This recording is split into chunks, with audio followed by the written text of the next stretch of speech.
Have you ever had a meal and fell ill right after? If that's the case, you may be the one who put yourself at risk by not storing the food properly. So how do you prevent that risk? TVJ Shamela Pullen tells us more in this evening's edition of the Health Report.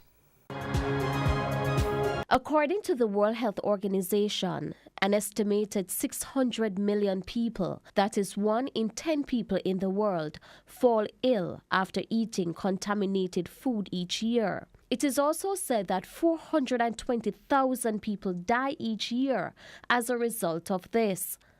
Locally, consultant nutritionist Dr. Joy Calendar says Jamaicans are still at risk because there are persons who still do not store their foods properly. The most common bacteria responsible for that would be Salmonella, E. coli. Sometimes you hear about these outbreaks. Well, we would probably hear in North America. Just recently, you remember that lettuce, I think it was romaine lettuce that was withdrawn. And this is because of contamination, and this can make people really ill. And you run the whole spectrum from nausea and vomiting and diarrhea to renal failure, which is life-threatening, and people can die. The nutritionist says persons have a tendency to cook meals and leave it on the stove for long periods of time. But this should not be happening. The temperature is very important.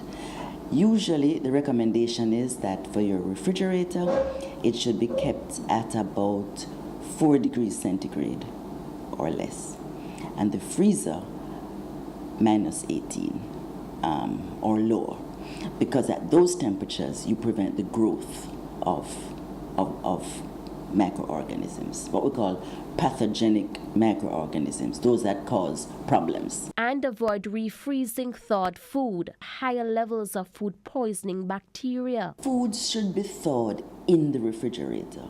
Most of us, when we take foods out of the freezer, we put it in the kitchen sink, or we put it in a bowl and we leave it out.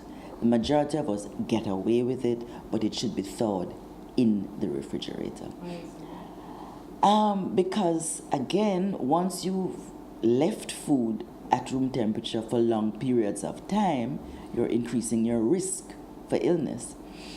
When you keep it in the refrigerator, it stays cool for a longer period of time, and so it has less opportunity for the bacteria to grow. With your health report, I'm Shamela Pullen wishing you good health.